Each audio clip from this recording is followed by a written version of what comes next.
Good morning, everyone. Well, I told you in the Google classes that we're not going to review Unit 12, but just in case you want to do the exam in possibly September, and if you want to learn more, to practice more in this month, okay, I'm going to do a little summary of Unit 12, that is about life stages, okay?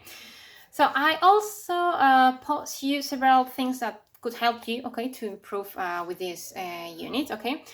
You have an article of periods of development, okay? Also a video on exercises about human development, okay? Well explained, I think. Then you have listening to learn more about what's vague language, okay? Which we're going to talk about it later. Compound adjectives, okay? And a list of interesting biographies, okay? Because at the end of the unit, we have Winston Churchill, okay? And I'm going to talk you a little bit more about that later, okay? So we start in unit 12.2, nearest and dearest, okay? Here we are going to talk about family and relationships, okay?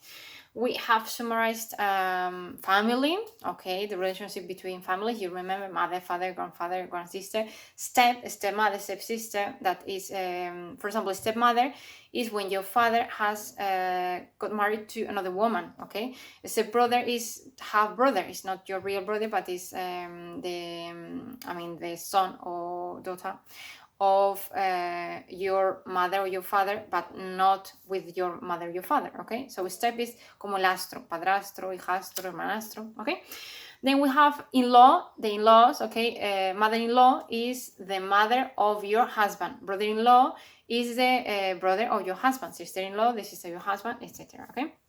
So here you have second cousin, for example, siblings are brother and sister, godparent or godmother, okay, god's mother is when you go, for example, to a wedding, when you're going to get married, godparent accompanies you and take care of you if your parents die, okay.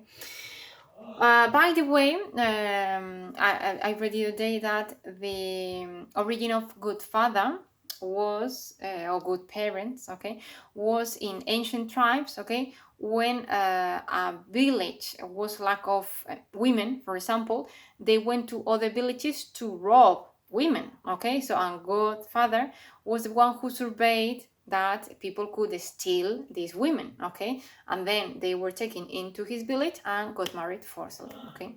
Happily, the godfather now is completely different, okay.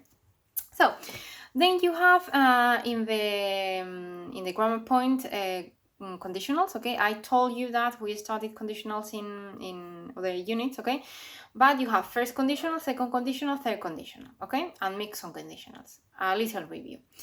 The first conditional, other grammar says 0, is if present and present imperative or will. Example, if it rains, if present, I will go out, future. Go out, imperative, you should go out, modal verb, or just you go out, okay? So if it rains, I will go out. If it rains, go out, imperative, okay? If it rains, I go for a walk, okay? Present, okay? This first conditional is for something that is probable, okay? Then second conditional, improbable. If it rained, past.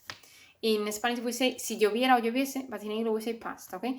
I would go out, conditional, could be or not. So it's something that is probable, 50-50, okay? Third conditional, unreal. If it had rained, past perfect, I would have gone out, conditional perfect. Si hubiera llovido, habría salido, but it's unreal, impossible, okay? 0% of possibilities, okay?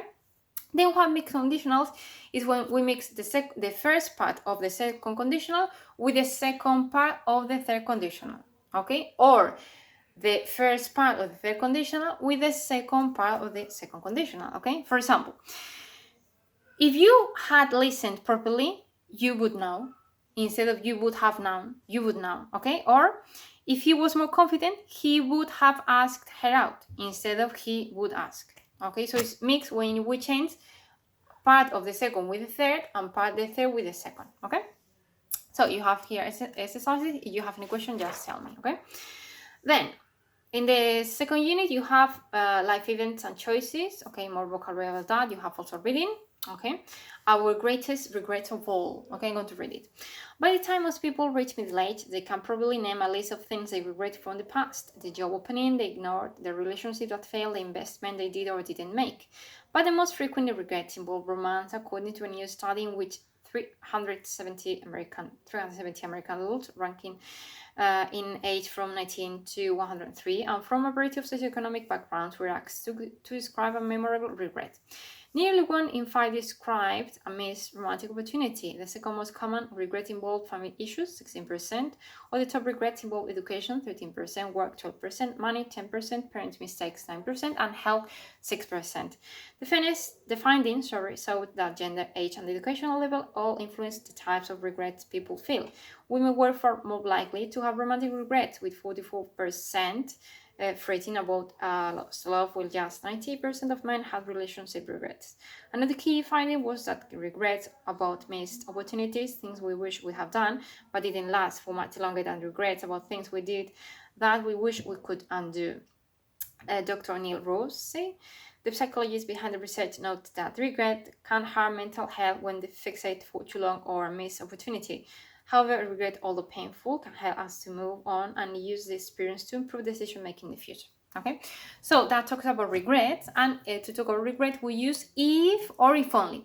In Spanish, it's like ojalá. Okay, I wish I spoke better English. Ojalá hablara. Okay, so wish, if only, could be followed with 3 options. Okay, the first one is wish, I wish, or if only, follow with past simple or continuous. Okay, it's talk about wishes or likely impossible things. Okay, wish with past perfect, to use regret about the past. Okay, I wish we have done it. Okay, or wish with person thing with would, talk about like the other thing we want people to change. Okay, and we can use if only instead of wish in all situations. Okay, so you have more exercises.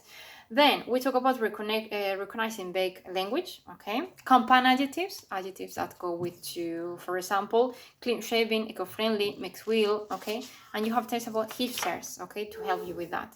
And the speaking writing is about how could you reflect life events and choices, and how to write a biography. So I have put you post of biographies. You have one interesting in page 124 that it talks about Winston Churchill, who was a great prime minister in England.